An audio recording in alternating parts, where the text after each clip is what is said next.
Good morning, praise the Lord. सभी मसीह भाई बहन बच्चों को, दोस्तों को नमस्कार, सत श्री अकाल, आदाब, जय प्रभु यीशु मसीह की। कैसे हैं आप लोग? आशा करता हूं खुश होंगे, आनंदित होंगे, सुरक्षित होंगे और भला चंगा होंगे। मैं भी खुश हूं, आनंदित हूं, सुरक्षित हूं और भला चंगा हूं।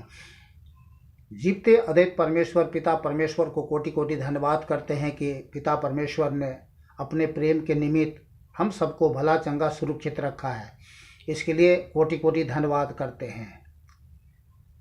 आज के वचन के लिए भी पिता परमेश्वर को धन्यवाद करते हैं, जिसने हम सब के जीवन से, जगत के सभी पापियों से प्रेम किया, अपना इकलौता पुत्र दे दिया, ताकि जो कोई उस पर विश्वास करे वो नाश न हो परंतु आनंद जीवन पाए।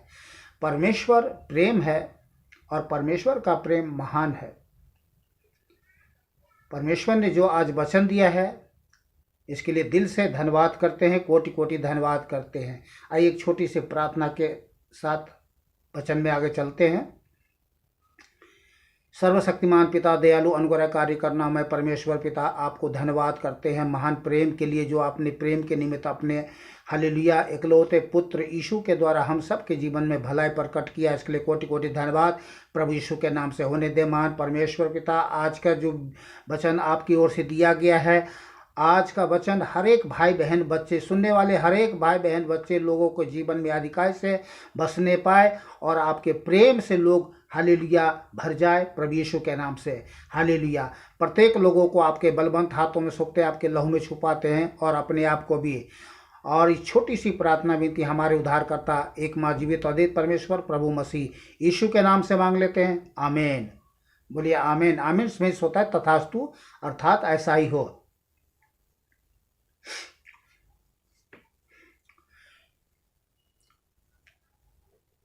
परिचित वचन है शुरू का, बच्चा जानते हैं, पर जो लोग नहीं जानते, जिन लोगों ने नहीं सुना होगा, उनके लिए अद्भुत है। यूहन्ना 3:16। क्योंकि परमेश्वर ने जगत से ऐसा प्रेम रखा कि उसने अपना एकलौता पुत्र दे दिया, ताकि जो कोई उस पर विश्वास करे वह नष्ट न हो परंतु अनंत जीवन पाए। परमेश्वर भला है और वो अपने प्रेम के निमित्त हम सबको बचाना चाहता है अपने इकलौते पुत्र यीशु मसीह के द्वारा। और हमें करना क्या है? हमें करना कुछ नहीं है, केवल विश्वास करना है। यहाँ तो यही लिखा है ना, क्योंकि परमेश्वर ने जगत से, जगत के हर एक पापी से क्या किया? प्रेम किया। प्रेम रखा कि उसने अपना इकलौता पुत्र दे दिया, ताकि जो कोई उस पर विश्वास करे, क्या करें? कर्म ना करे, धर्म ना करें, जो कोई उस पर विश्वास करे वह नष्ट न हो। नष्ट होने का तात्पर्य है हमेशा के लिए। धोखे में कोई ना रहे कि भाई मर गए, पहले तो लिख देते हैं फलाना स्वर्गीय फलेना फलाना। किसी भी शास्त्र में, कहीं भी किसी शास्त्र में भी, मन ग्रंथ में भी नहीं लिखा होगा कि कोई पापी महापापी स्वर्ग में चले जाएगा, क्योंकि स्वर्ग कूड़े का ढेर रखने की जगह नहीं है। तो ये परमेश्वर का महान प्रेम ही है, जो हमें केवल विश्वास करने के द्वारा हमें वो नाश होने से बचाना चाहता है।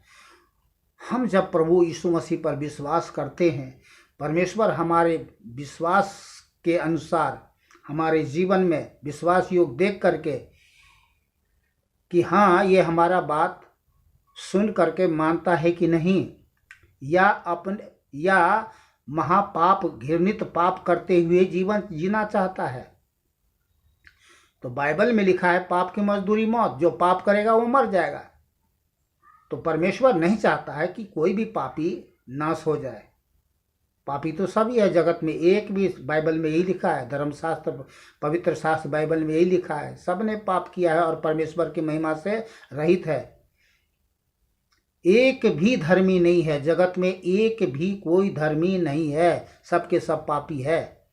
तो जब यहाँ लिखा है, परमेश्वर की इच्छा है, आज्ञा है कि हम और उसकी महान प्रेम है कि हम उस पर विश्वास करें और विश्वास करके जीवन पाएं।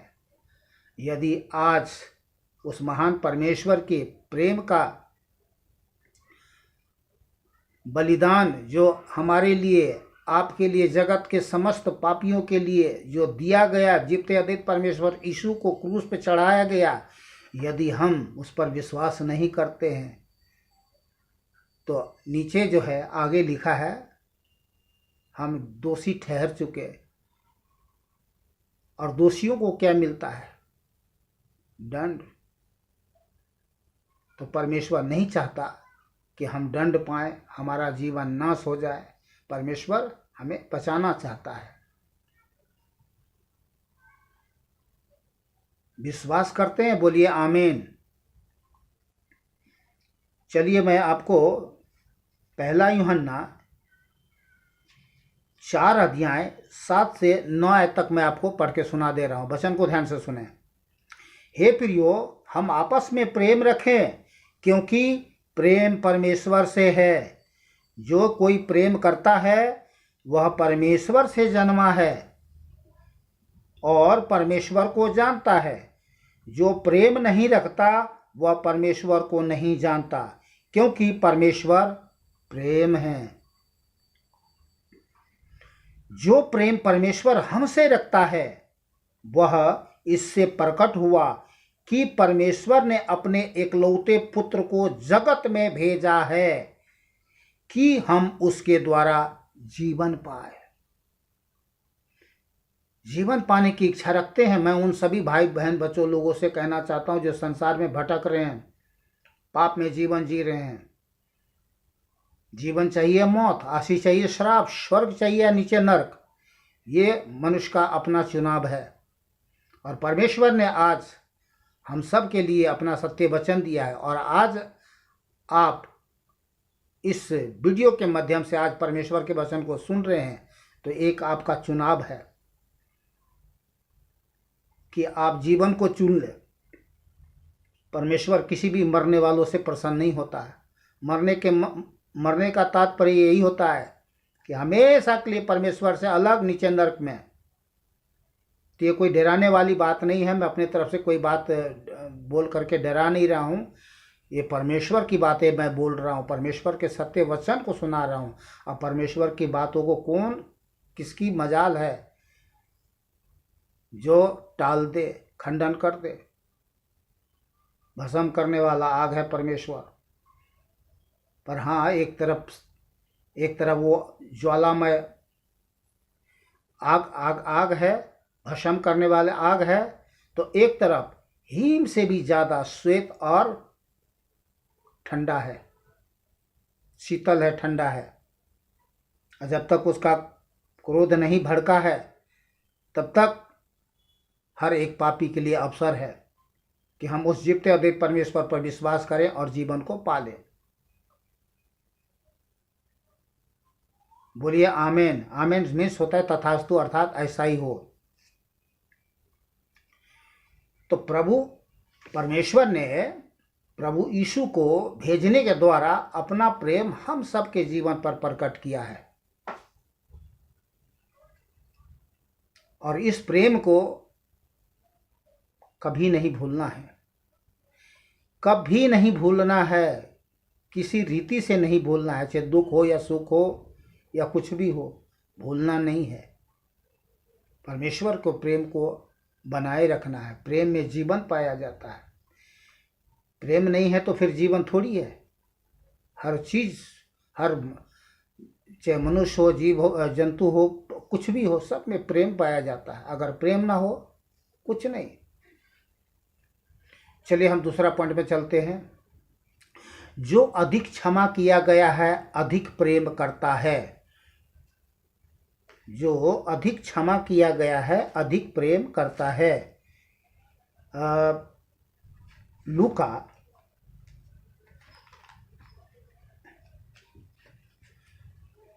लूका 7 अध्याय 36 से 50 आयत तक मैं आपको पढ़ के सुना दे रहा हूं। वचन को ध्यान से सुने। फिर किसी फरीसी ने उससे विनती की कि वह उसके साथ भोजन करे। किससे विनती की? प्रभु यीशु मसीह से। अतः उस फरीसी के घर में जाकर प्रभु यीशु मसीह भोजन करने बैठा। उस नगर के एक पापिनी स्त्री यह जानकर कि वह प्रभु यीशु मसीह फरीसी के घर में भोजन करने बैठा है, संगमरमर के पात्र में इत्र लाई और प्रभु यीशु के पांवों के पास पीछे खड़ी होकर रोती हुई प्रभु यीशु के पांवों को आंसुओं से भिगोने और अपने सिर के बालों से पोंछने लगी और प्रभु के पांव बार बार चूमकर उन पर इत्र मला। यह देखकर वह फरीसी जिसने प्रभु यीशु मसीह को बुलाया था अपने मन में सोचने लगा, यदि यह भविष्यद्वक्ता होता तो जानता कि यह जो उसे छू रही है वह कौन और कैसी स्त्री है। फरीसी लोग प्रभु यीशु मसीह को भविष्यद्वक्ता जानता था, नहीं जानता था कि ये जीवित अद्वित परमेश्वर सर्वशक्तिमान प्रेमी परमेश्वर है, क्योंकि वह तो पापिनी है। वो अपने मन ही मन में कह रहा है फरीसी। प्रभु यीशु ने उसके उत्तर में कहा, हे शमौन, मुझे तुझसे कहना है। वह फरीसी बोला, हे गुरु कह। किसी महाजन के 2 देनदार थे, एक 500 और दूसरा 50 दिनार का देनदार था। जब उसके पास पटाने को कुछ न रहा तो उसने दोनों को क्षमा कर दिया। इसलिए उनमें से कौन उसे अधिक प्रेम रखेगा? शमौन फरीसी ने उत्तर दिया, मेरी समझ में वह जिसका उसने अधिक छोड़ दिया। प्रभु यीशु ने उसे कहा, तूने ठीक विचार किया है। और उस स्त्री की ओर फिरकर प्रभु यीशु ने शमौन से कहा, क्या तू स्त्री को देखता है? मैं तेरे घर में आया, परंतु तूने मेरे पांव धोने के लिए पानी न दिया, पर इसने मेरे पांव आंसुओं से भिगोए और अपने बालों से पोंछा। तूने मुझे चूमा न दिया, पर जब से मैं आया हूँ तब से इसने मेरे पांवों को चूमना न छोड़ा। तूने मेरे सिर पर तेल नहीं मला, पर इसने मेरे पांवों पर इत्र मला है। इसलिए मैं तुमसे कहता हूँ कि इसके पाप जो बहुत थे क्षमा हुए, क्योंकि इसने बहुत प्रेम किया। पर जिसका थोड़ा क्षमा हुआ है वह थोड़ा प्रेम करता है। और प्रभु यीशु ने स्त्री से कहा, तेरे पाप क्षमा हुए। तब जो लोग प्रभु यीशु के साथ भोजन करने बैठे थे वे अपने अपने मन में सोचने लगे, यह कौन है जो पापों को भी क्षमा करता है? पर प्रभु यीशु ने स्त्री से कहा, तेरे विश्वास ने तुझे बचा लिया है, कुशल से चली जा। आमीन। समझ गए होंगे आप पूरी तरीके से।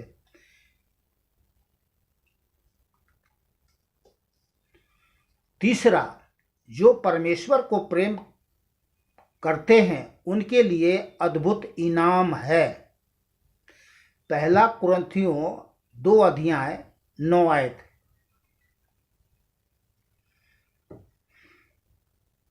जो परमेश्वर को प्रेम करते हैं उनके लिए अद्भुत इनाम है। 1 कुरिन्थियों 2 अध्याय 9 आयत।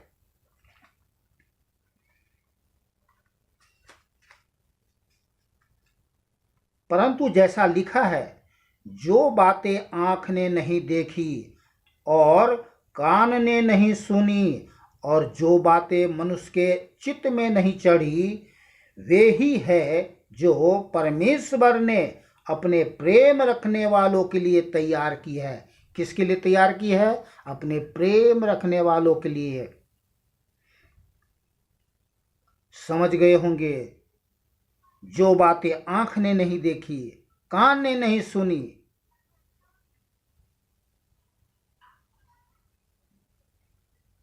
देखते हुए लोग नहीं देखते, सुनते हुए भी लोग नहीं सुनते। क्यों? क्योंकि उसकी आंखें बंद है। शैतान ने आंखें बंद कर दिया है, कान को बहरा कर दिया है। पाप के कारण कान बहरा हो गया है। परंतु परमेश्वर हाँ, मैं चलिए फिर से दोबारा पढ़ के सुना रहा हूँ। परंतु जैसा लिखा है, जो बातें आंख ने नहीं देखी और कान ने नहीं सुनी और जो बातें मनुष्य के चित्त में नहीं चढ़ी, वे ही है जो परमेश्वर ने अपने प्रेम रखने वालों के लिए तैयार की है। आमीन। रोमियो 8 अध्याय 28 आयत। हम जानते हैं कि जो लोग परमेश्वर से प्रेम रखते हैं उनके लिए सब बातें मिलकर भलाई ही को उत्पन्न करती है, अर्थात उन्हीं के लिए जो उसकी इच्छा के अनुसार बुलाए हुए हैं। आमीन।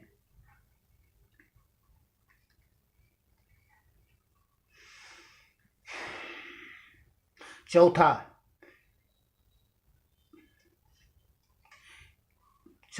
प्रेम के गुण के बारे में उदाहरण। 1 कुरिन्थियों 13 अध्याय 1 से 13 तक मैं आपको पढ़ के सुना दे रहा हूं। मसीह भाई बहन बच्चे लोग तो जानते हैं, भली भांति जान चुके हैं, पर कितने हैं जो जान करके भी, समझ करके भी भूल जाते हैं प्रभु के प्रेम को। तो उनके लिए भी है जो कहते हैं मैं जानता तो हूं पर मानता नहीं है। तो उनको भी प्रभु याद दिला रहा। यदि मैं मनुष्य और स्वर्गदूतों की बोलियां बोलूं और प्रेम न रखूं तो मैं ठनठनाता हुआ पीतल और झनझनाती हुई झांझ हूं। और यदि मैं भविष्यवाणी कर सकूं और सब भेदों और सब प्रकार के ज्ञान को समझूं और मुझे यहाँ तक पूरा विश्वास हो कि मैं पहाड़ों को हटा दूं, परंतु प्रेम न रखूं तो मैं कुछ भी नहीं। यदि मैं अपने संपूर्ण संपत्ति कंगालों को खिला दूं या अपनी देह जलाने के लिए दे दूं और प्रेम न रखूं तो मुझे कुछ भी लाभ नहीं। प्रेम धीरजवंत है और कृपालु है। प्रेम डाह नहीं करता, प्रेम अपनी बड़ाई नहीं करता और फूलता नहीं। वह अनरीति नहीं चलता, वह अपनी भलाई नहीं चाहता, झुंझलाता नहीं, बुरा नहीं मानता, कुकर्म से आनंदित नहीं होता, परंतु सत्य से आनंदित होता है। वह सब बातें सह लेता है, सब बातों की प्रतीति करता है, सब बातों की आशा रखता है, सब बातों में धीरज धरता है। प्रेम कभी टलता नहीं। भविष्यवाणियाँ हो तो समाप्त हो जाएगी, भाषाएं हो तो जाती रहेगी, ज्ञान हो तो मिट जाएगा, क्योंकि हमारा ज्ञान अधूरा है और हमारी भविष्यवाणी अधूरी है। परंतु जब सर्वसिद्ध आएगा तो अधूरा मिट जाएगा। जब मैं बालक था तो मैं बालकों के समान बोलता था, बालकों का सा मन था, बालकों की सी समझ थी, परंतु जब सियाना हो गया तो बालकों की बातें छोड़ दी। अब भी हमें दर्पण में धुंधला सा दिखाई देता है, परंतु उस समय आमने सामने देखेंगे। इस समय मेरा ज्ञान अधूरा है, परंतु उस समय ऐसी पूरी रीति से पहचानूंगा जैसा मैं पहचाना गया हूँ। पर अब विश्वास, आशा, प्रेम तीनों स्थायी है, पर इनमें सबसे बड़ा प्रेम है। बोलिए आमीन।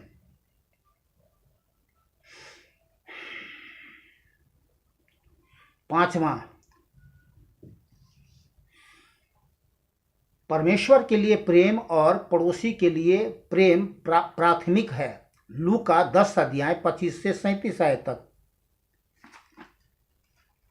लूका 10 अध्याय 25 से 37 आयत तक मैं आपको पढ़ के सुना दे रहा हूँ। और देखो, एक व्यवस्थापक उठा और यह कहकर उसकी परीक्षा करने लगा, हे गुरु, आनंद जीवन का वारिस होने के लिए मैं क्या करूं? प्रभु यीशु ने उससे कहा, व्यवस्थापक से, व्यवस्था में क्या लिखा है? तू कैसे पढ़ता है? प्रभु यीशु मसीह कह रहे उसे। व्यवस्थापक ने उत्तर दिया, तू प्रभु अपने परमेश्वर से अपने सारे मन और अपने सारे प्राण और अपनी सारी शक्ति और अपनी सारी बुद्धि के साथ प्रेम रख और अपने पड़ोसी से अपने समान प्रेम रख। प्रभु यीशु ने कहा, तूने ठीक उत्तर दिया, यही कर तो जीवित रहेगा। परंतु उसने अपने आप को धर्मी ठहराने की इच्छा से प्रभु यीशु से पूछा, तो मेरा पड़ोसी कौन है? प्रभु यीशु ने उत्तर दिया, एक मनुष्य यरूशलेम से यरीहो को जा रहा था कि डाकुओं ने घेर कर उसके कपड़े उतार लिए और मार पीट कर उसे अधमरा छोड़कर चले गए। और ऐसा हुआ कि उसी मार्ग से एक याजक जा रहा था, परंतु उसे देखकर कतरा कर चला गया। याजक अर्थात पुजारी, मैं उसको पाखंडी बोलता हूँ।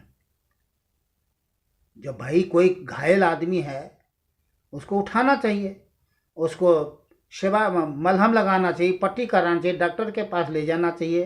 पर छोड़ के है पुजारी, बन रहा है ईश्वर का भक्त, और सामने में कोई बेचारा दुखी के मारे में पड़ा हुआ है, अधमरा है, वो देख करके चला गया।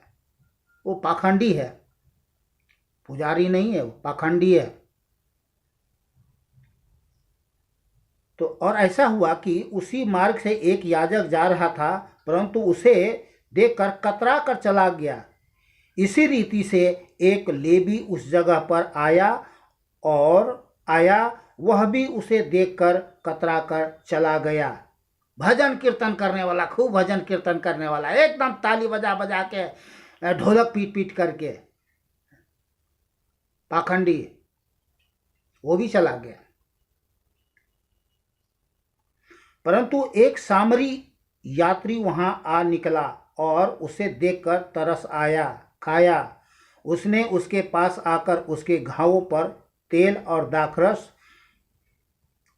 डालकर पट्टी बांधी और अपने सवारी पर बैठाकर सराय में ले गया और उसकी सेवा टहल की।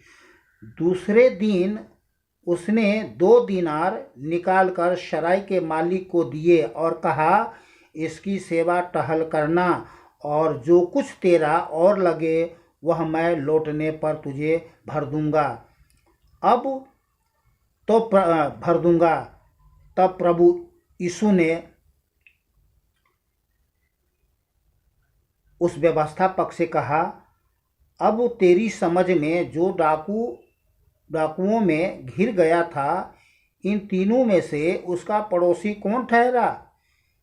उस व्यवस्थापक ने कहा, वही जिसने उस पर दया की।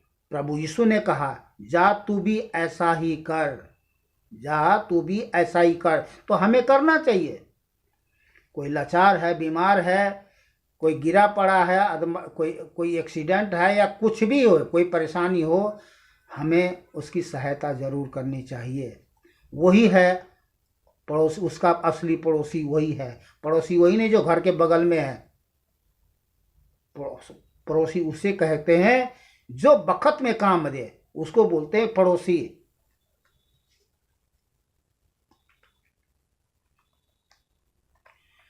छठा, प्रेम प्रभु यीशु के चेले होने का प्रमाण है। प्रेम प्रभु यीशु का चेले होने का प्रमाण है। यूहन्ना 13 अध्याय 34 और 35 आयत वचन को ध्यान से सुने। मैं तुम्हें, प्रभु यीशु मसीह ने कहा, मैं तुम्हें एक नई आज्ञा देता हूं कि एक दूसरे से प्रेम रखो। जैसा मैंने तुमसे प्रेम रखा वैसा ही तुम भी एक दूसरे से प्रेम रखो। यदि आपस में प्रेम रखोगे तो इसी से सब जानेंगे कि तुम मेरे चेले हो।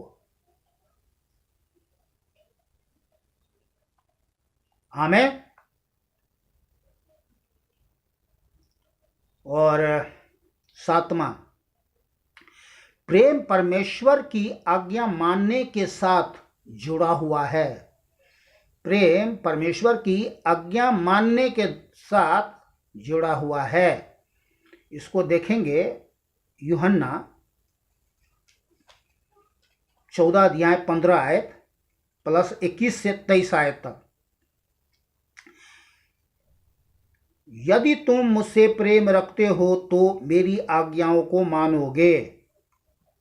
और 21 से पढ़ रहा हूं, जिसके पास मेरी आज्ञाएं हैं और वह उन्हें मानता है वही मुझसे प्रेम रखता है, और जो मुझसे प्रेम रखता है उससे मेरा पिता प्रेम रखेगा, और मैं उससे प्रेम रखूंगा और अपने आप को उस पर प्रकट करूंगा।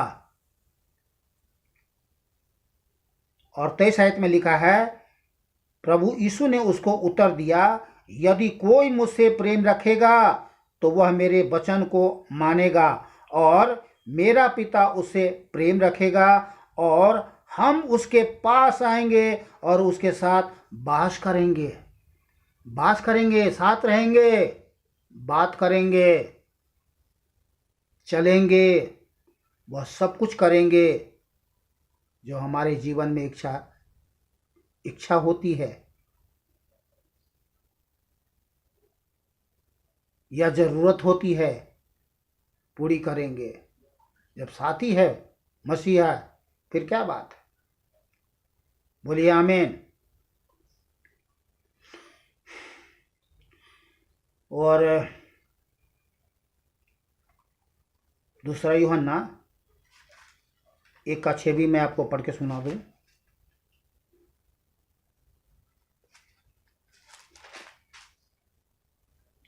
और प्रेम यह है कि हम उसकी आज्ञाओं के अनुसार चले। यह वही आज्ञा है जो तुमने आरंभ से सुनी है, और तुम्हें इस पर चलना भी चाहिए। आमीन। 8वां, प्रभु यीशु ने आज्ञा दी है कि हम अपने शत्रुओं को भी प्रेम करें। मत्ती, लास्ट है ये, मत्ती 5 अध्याय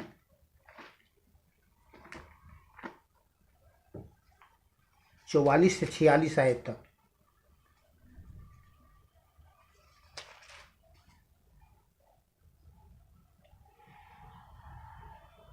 परंतु मैं तुमसे यह कहता हूं कि अपने बैरियों से प्रेम रखो और अपने सताने वालों के लिए प्रार्थना करो, जिससे तुम अपने स्वर्गीय पिता की संतान ठहरोगे, क्योंकि वह भले और बुरे दोनों पर अपना सूर्य उदय करता है और धर्मी और अधर्मी दोनों पर मेघ बरसाता है। क्योंकि यदि तुम अपने प्रेम रखने वालों ही से प्रेम रखो तो तुम्हारे लिए क्या फल होगा? क्या महसूल लेने वाले भी ऐसा नहीं करते? आमीन। तो आज के वचन के लिए जीवित अद्वित परमेश्वर को धन्यवाद करते हैं कि परमेश्वर जो प्रेम है और अपनी महान प्रेम हम सबके जीवन में प्रकट किया है। अब हमें बिना देरी किए हुए उस जीवित अद्वित परमेश्वर के प्रेम को अपने जीवन से में भर लेना है, ताकि हम एक दूसरे को प्रेम कर सकें। अगर प्रेम नहीं है, प्रेम है तो जीवन दोगे, प्रेम नहीं है तो जीवन ले लोगे। और जहाँ प्रेम है वहाँ परमेश्वर है, जहाँ प्रेम नहीं है वहाँ शैतान है, शैतान। इस बात को सुन लीजिए आप। और जहाँ शैतान है वहीं विनाश है।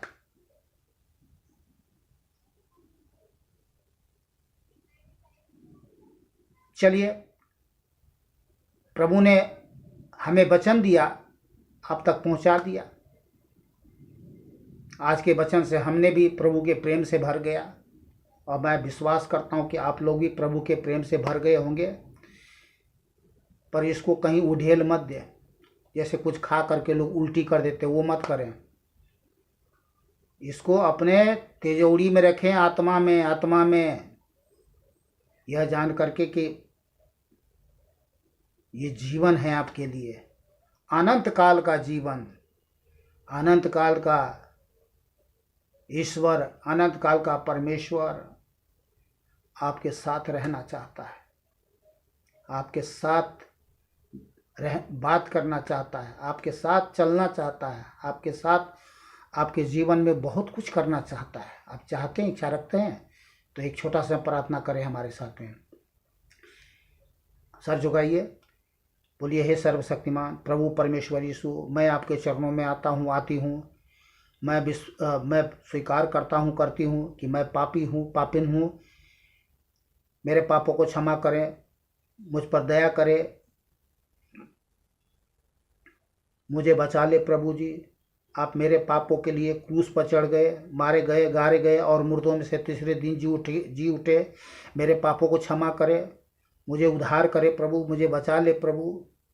मैं अपना जीवन आपको अर्पण करता हूँ, उद्धारकर्ता के रूप में आपको ग्रहण करता हूँ। आज से मेरे जीवन का स्वामी आप है, मेरे ईश्वर आप है, आप मेरा परमेश्वर है। मैं जान गया हूँ कि आप ही परमेश्वर है। अनजाने में मैंने शैतान को मान करके, ईश्वर मान करके उसका पूजा कर रहा था, लेकिन आज जान गया हूँ कि आप ही ईश्वर हैं, आप ही परमेश्वर हैं। मुझे नया जीवन दे दे, अपना बेटा बेटी बना ले। आज से ये जीवन आपका है प्रभु। मैं विश्वास करता हूँ, करती हूँ कि आपने मेरे प्रार्थना को सुन लिया और मुझे नया जीवन दिया। मैं अब नई सृष्टि का प्राणी हूँ, पुरानी बातें बीत गई, देखो सब नए हो गए। धन्यवाद प्रभु आपके महान प्रेम के लिए, भलाई के लिए, जो आपने मुझे बचा लिया। धन्यवाद प्रभु यीशु के नाम से, आमीन। जो आपके मन में आए, जैसे आए आप वैसे बोलो। जहाँ कहीं भी आप इस वीडियो को देखते हैं, कहीं जाने की ज़रूरत नहीं है। चाहे आप घर में हो, खेत में हो, खलिहान में हो, नगर में हो, शहर में हो, रेल में हो, या कोई महापाप करके, महाअपराध करके जेल में हो, वहीं पर अपना सर झुकाइए। परमेश्वर सर्वव्यापी है, सभी जगह उपस्थित रहने वाला है। जहाँ कहीं भी आप बुलाएंगे, झुकेंगे, वहीं प्रकट हो जाएगा। इसका मतलब नहीं कि ईंटे में है, पत्थर में है, और लकड़ी में है, सांप में है, बिच्छू में है, कुत्ते में है, सुगर में है, वहाँ नहीं है। केवल मनुष्य के जीवन में वो आता है। स्वर्ग उसका सिंहासन है, पृथ्वी उसकी पाँव की चौकी है, और हम सब उसके चरणों में हैं। तो हम लोग जब झुकते हैं, उसके चरणों में झुकते हैं। और परमेश्वर जब जैसे हम झुकते हैं, परमेश्वर पिता अपने बिना देरी किए हुए अपना हाथ बढ़ा देता है और आशीर्वाद देता है।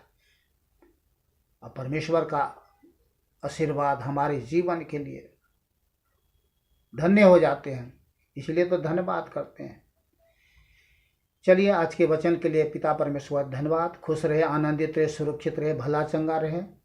मिलते हैं कल दूसरे वीडियो में प्रभु के वचन के साथ। बोलिए जय प्रभु यीशु मसीह की, बोलिए जय प्रभु यीशु मसीह की। जब प्रभु यीशु मसीह का नाम लेते हैं, आकाश, पृथ्वी, पाताल सभी जगह गूंजने लगता है। ब्रह्मांड में जो कुछ भी है, सब इस बात को देखते हैं। अरे किसने नाम लिया? प्रभु यीशु का नाम किसने लिया?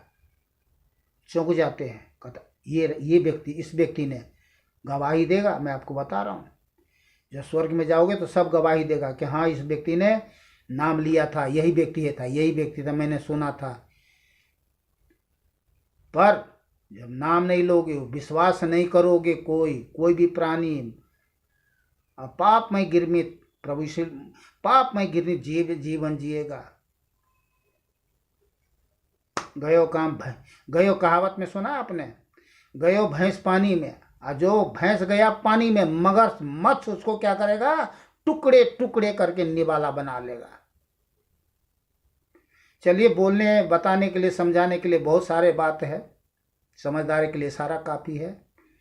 ठीक है, नमस्कार, सत श्री अकाल, आदाब, जय प्रभु यीशु मसीह की।